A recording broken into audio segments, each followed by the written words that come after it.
So, how good is your website at converting traffic into buying customers? Hi there, my name is Andreas. I own Vemex Digital. We are a digital marketing and web designing, web app building firm out of Canada, and we're excited to tell you a little bit of tips and tricks on how to improve your customer's experience. Conversion rates tells you how good your website is at turning traffic into buying customers. Improving your conversion rate is about appealing to people's interest and buying habits, but there's a lot of noise on the internet, and it's not so easy to get your users to click.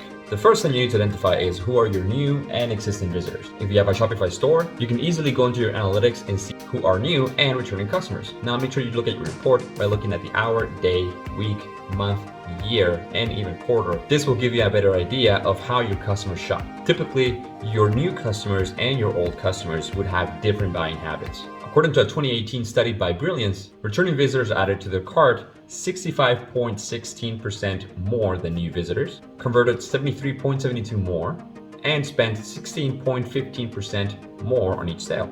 Why, you ask? Well, new visitors like to browse on your website and also get familiar with your products, similar to just browsing in a store. And unless they come directly from a recommendation or just word of mouth, they might not be ready to make a purchase immediately. A good way to engage new visitors are to use pop-ups, newsletters, discounts, or cart abandonment emails. If they make a purchase, great. But mainly use these levers to build a better experience for your customers and start to build that relationship. On the other hand, a returning customer already knows your website and your product. And the best way to engage with these guys is to provide a personalized experience by providing customized product suggestions and user-generated content. User-generated content being the most effective. The second thing you need to look at in order to improve your conversion rate is the acquisition by source or medium report. You can access this on your Shopify store or Google Analytics. Basically, you want to know how does your website acquire traffic? And then once they are on your website, where do they go from there? First, if any paid campaigns are not driving any traffic, this report will tell you. If your Google ads are not making a dent, then you can just cancel them and come up with a better strategy. This is particularly helpful if you see high traffic but low conversion rates. Also, it's a good way to check that all paid ads or email campaigns are linking to the right page or sections on your website. If people are ending up on a page or a section that they're not expecting, it might lead to low conversion rates. 3.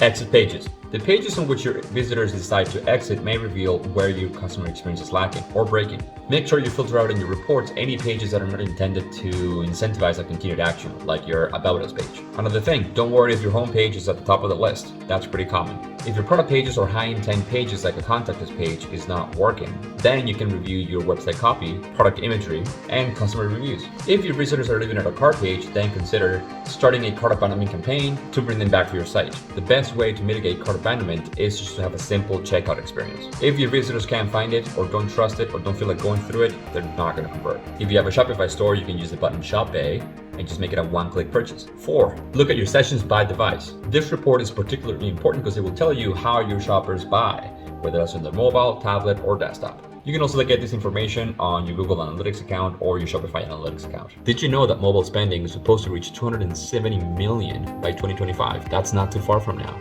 It's important for you to know that about 50% of users will exit a website if they have a poor mobile experience. So what do you do with this information? If you see low conversion rates or super high bounce rates on certain devices, then that means your customer experience is broken with those devices. So make sure you go on all devices, make sure that your access is on point, and check that all links are intact, that your site copy is easy to read, and you're able to also recognize your product imagery. Is your menu accessible?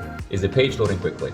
If the answer to any of these is no, then return to the drawing board. Number 5, site searches. This report will reveal how users are using your site search engine to find products. This is particularly helpful because it can tell you how your users or visitors are talking about your product. This can also alert you of trending products that you perhaps haven't thought of selling or including in your inventory.